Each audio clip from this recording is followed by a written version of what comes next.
બેનું બેટીને બેનું ને ખાસ કહું, સારી જનેતા વગર બાપુ સારા સંતાન કોઈ દી ન થાય. માં ધારે એવા દીકરા કરીએ કે બાપની બાપુ કોઈ કેપેસિટી જ નથી. ધરાવીને ધાનનો નીપજે, કુડવીને માડું ન હોય, જેહળ જકરા નીપજે, જેની જનેતા હોથલ હોય, હારી જનેતા. માં ધારે એવા આજે ગોપીચંદ ને ભરતરી જેવા દીકરા થાય. પણ માએ જે બાપુ ફેશનમાં દી ઉઠાડ્યો છે, મારી વાતો કડવી લાગશે બેનું, માફ કરજો. ન બોલાવો તો મારે કઈ બહુ પ્રોગ્રામ ઉપર કઈ આપણો ધંધો હાલતો નથી. આ હું હાસવી ન હોઉં એટલું મને ભગવાને આપ્યું. તમારા સરપંચ મારા ઘરે આવી ગયા, હા મને ખૂબ આપ્યું. આ પ્રોગ્રામ ઉપર આ તો ઓટોમેટિક આપણો મેળ પડી ગયો, ડટે ડટા આવે. હા ને આ તો આપણે સપને નહોતું વિચાર્યું કે આવી ગાડીઓ લઈને ફરશું ને એટલે બધા આપણને સાંભળશે. અને સારું થયું કે એવા સંતનો બાપુ શેડો અડી ગયો ને કંઈક મારા મા બાપની કૃપા હશે કે હું હારા માર્ગે ચડી ગયો. નકર બાપુ મારો ઇતિહાસ જેસલ કરતા ખરાબ છે. આપણે ઝઘડા સિવાય કઈ સારા કામ કર્યા જ નથી અને નકરા માર્યા છે એવું નથી. મેં મારે એટલો ખાતો, પણ કહેવાનો મતલબ આપણે સલામ બલામ કોઈને કરીએ નથી અને હજી બને ત્યાં સુધી કરવાની નથી. મારા દીકરા સિંહ જેવા ત્રણ છે, ભેગા છે પાછા, એટલે એ આપણે બહુ ચિંતા જેવું નથી. પણ હું એટલે કોઈ મારે કોઈ સમાજ, કોઈ પક્ષ, કોઈ જ્ઞાતિ, કોઈ વ્યક્તિ હારે મારે કોઈ કાંઈ તકલીફ, મને આ સમાજ જ આગળ લેવો. મારે સમાજ હારે કોઈ તકલીફ હોય જ નહીં. કોઈ ધર્મ હારે, કોઈ પક્ષ હારે, કોઈની હારે મારે કાંઈ તકલીફ જ નથી. પણ આ તો જીવતા માણસની ભૂલ થાય, કદાચ બોલી ગયા હોય તો. એટલે એવું આપણે કાંઈ એવું કઈ ગભરાવાની જરૂર નથી. પણ કહેવાનો મારો મિનિંગ કે અમુક વાત છે ને બાપુ મારા હૃદયમાં વાગે છે, એટલે હું કહું છું. આ બેનોને હું એટલા માટે કહું છું કે હું તમને શિખામણ, મારી કોઈ લાયકાત નથી હું તમને શિખામણ આપું, પણ દેહના પ્રદર્શન ન હોય બસ આટલી વાતમાં સમજી જાઓ.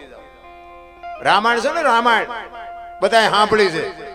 રામાયણ જીવનમાં ઉતરે નહીં તો રામાયણનો કોઈ મતલબ નથી. સીતાજી ઈ કે લક્ષ્મણ રેખા ઓળંગી ગયા ને સીતાજીનું હરણ થયું એવું રામાયણ કહે છે.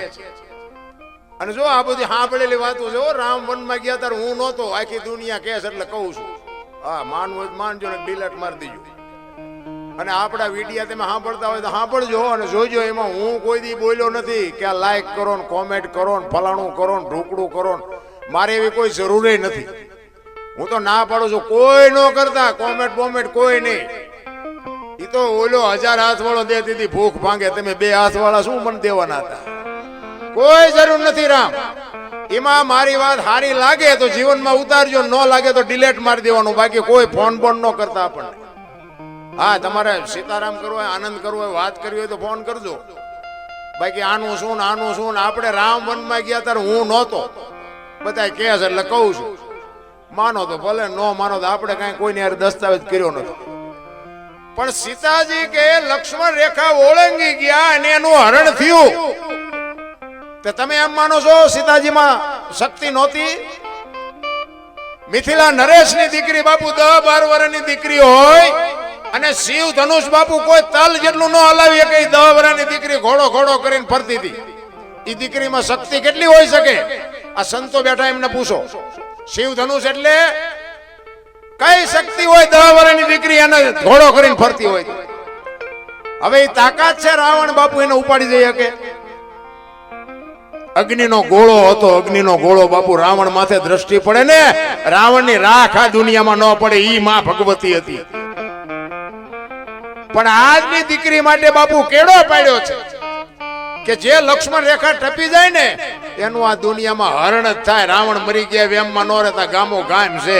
બાપને હોય, દીકરાને હોય, માને હોય, પત્નીને હોય, જે લક્ષ્મણ રેખા ટપે એનું આ દુનિયામાં હરણ થાય. લખવું હોય તો લખી લેજો. ઘરે દીકરા હોય, દીકરાની વહુ હોય અને પછી આપણે 88 મણની જોખો તો એ જુવાન દીકરા ઊંચા કરીને પડતા મૂકે ને ગઢા હેડકા હાજા થાય. નથી લાગતું કે આ લક્ષ્મણ રેખા ટપી જાય એવું નથી લાગતું? સમય હારે હલાય, બહુ ઠેકડા ન ભરાય. બાકી આ બધી વાતો છે ને સમજવી અઘરી છે. કારણ કે અમે આવા સંતો ભેગા અમે ક્યાંક ગયા હોય ને તો આ સરપંચ સાહેબ જેવા એમ કે હલો હલો બાપુ અમારે ઘરે પગલા પાડો. અમને હોટ લઈ જાય. અમે કોઈ સાધુ સંતોના પગલા પાડવાના, અમારા શું પાડવાના? ના ના અરે હાલો હાલો બાપુ હાલો હાલો બાપુ. આપણે એમ થાય હાલો જાય, અહીંયા જાય ચા પાણી કરીને મજા આવે. ઘરે જાય ને તો બૈરા શું કે ખબર છે, બહાર ઉભા રહેજો પોતા કર્યા છે પગલા પડશે. એટલે આ મફત પાડી છે તો ના પાડવા નથી દેતા, હામા ગામમાં પાડવા હાટું લઈ જાય છે. હવે આમાં શું સમજવું? પણ જો અમુક વાતો મારી છે ને સમજવા જેવી છે, કારણ કે આ બે સાચા છે, બે ને સ્વીકારવાની વાત છે. શું કામ? બે બરોબર છે. આ નથી પાડવા દેતા એ બરોબર છે, આ પાડવા દે છે ને એ બરોબર.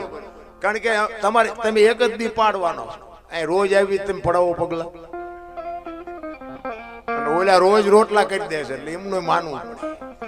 બે ને સ્વીકારવાની વાત છે. મારો કહેવાનો મિનિંગ, આપણું ગામ હોય ને એમાં બધું બાપુ ડાયા માણાય હોય, ડફોળે હોય, દારૂડિયા હોય, જુગારિયા હોય, બધાને નિભાવી લેવાની વાત છે.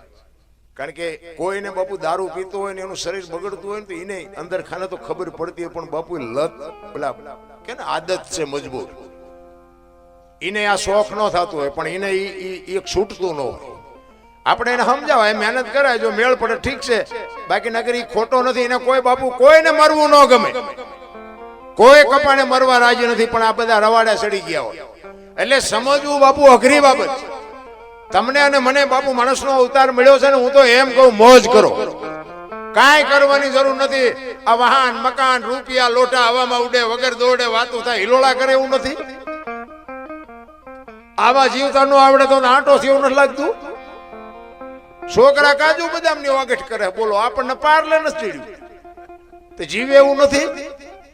તોય તમને કહું, તમે જ્યાં જાઓ ને બધા રોતા જ હોય.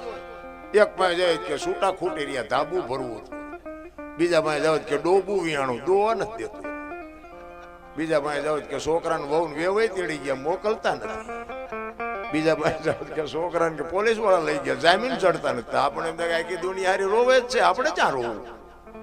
હરીને મેળવું દાસી જીવન રોવે, બાપુ મીરા રોવે, જેઠીરામ રોવે. મારા નાથ માણા બનાવ્યા તું જો મને અમને ન મળતો બાપુ અમારો.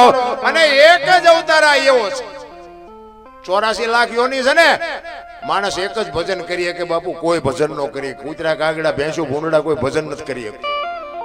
ભજન કરવા માટેનો તમે જો મહાપુરુષો કહે છે 5 તત્વ માણસ આપ્યા, બીજા કોઈ જીવને 5 તત્વ નથી. 5 તત્વ હું કામ આપ્યા? કોકના બૂસ મારવા? 5 તત્વ બાપુ માણસને ભજન કર. ભેંસું હોય ને આપણું ઢોરું હોય ને બાપુ, એ આપણી ડેલી આવે, બીજાની ડેલી આપણું ઢોર નથી ચાલતું. પણ ગમે એવું ખાનદાન ઢોર હોય ને તો એને બાંધવું પડે. શું કામ? એને હાન છે, ભાન નથી. તમારા બનાવેલા રોટલા ખાઈ જાય. તમને બધી ભાન આપી છે, તમે ઊંધા હેલા જાઓ. નથી લાગતું? આમ પારેવું એના માળે સાંજે 5 વાગે તો પક્ષી એના માળે વ્યુ જાય, એને ખબર પડે. અને આપણી જનેતા જેટલો આપણને પ્રેમ કરે ને, આપણી માં જેટલો આપણને પ્રેમ કરે ને, તમામ જીવ બાપુ એના બચ્ચા એટલો જ પ્રેમ કરે છે. પણ કોઈના કુટુંબ નથી. કુટુંબ ને પરિવાર ને બધું આપણે ખુશ કરી છે બધી.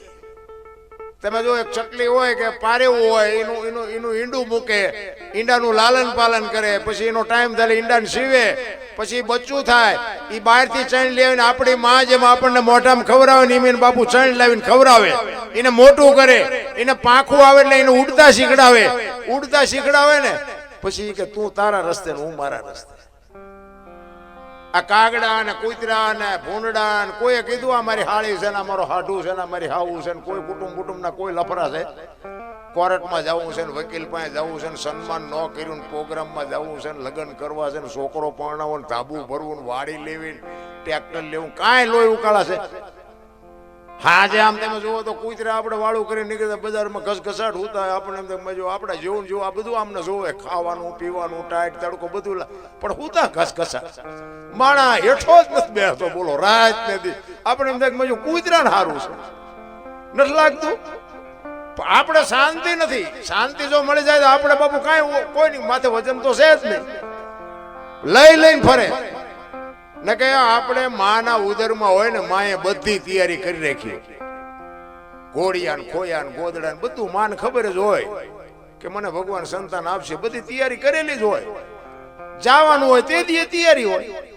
લાકડા તૈયાર હોય, ઉપાડનારા હોય, ગોઠવનારા હોય, દિવાળી મૂકનારા હોય, ઘોંકા મારનારા હોય.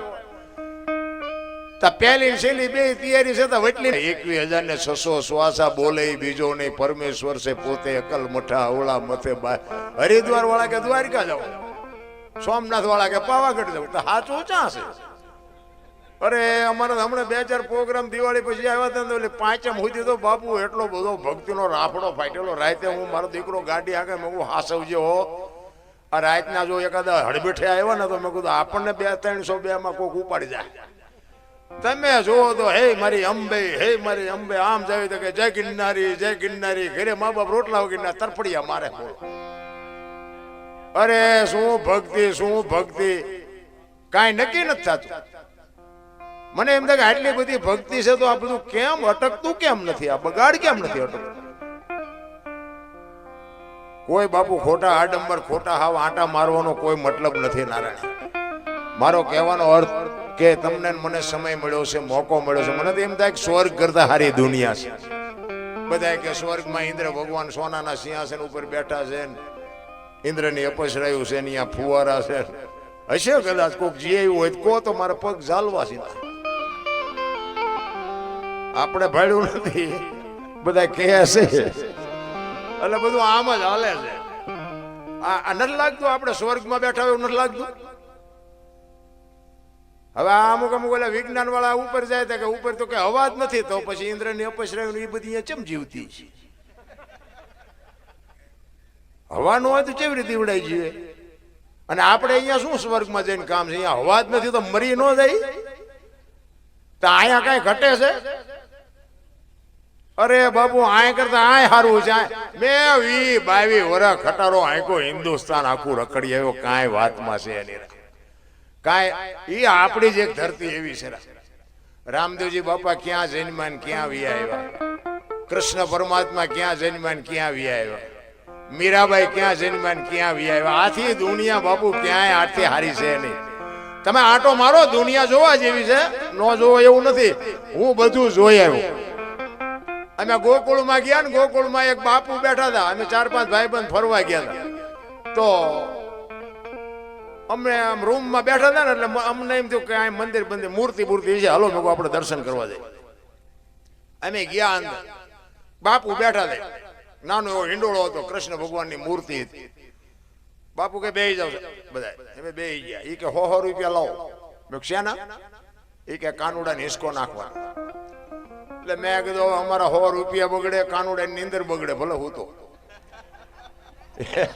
એ કે નાસ્તિક લાગુ. અમે નાસ્તિક છે તેમાં જ કાનુડો અહીંયા વ્યુ આવ્યો દ્વારિકા. આ છે નહીં કઈ, કાનુડો અમારી ભેગો છે. તમે દુકાનો ખોલી છે ને, જે દેતા હોય દો લ્યો.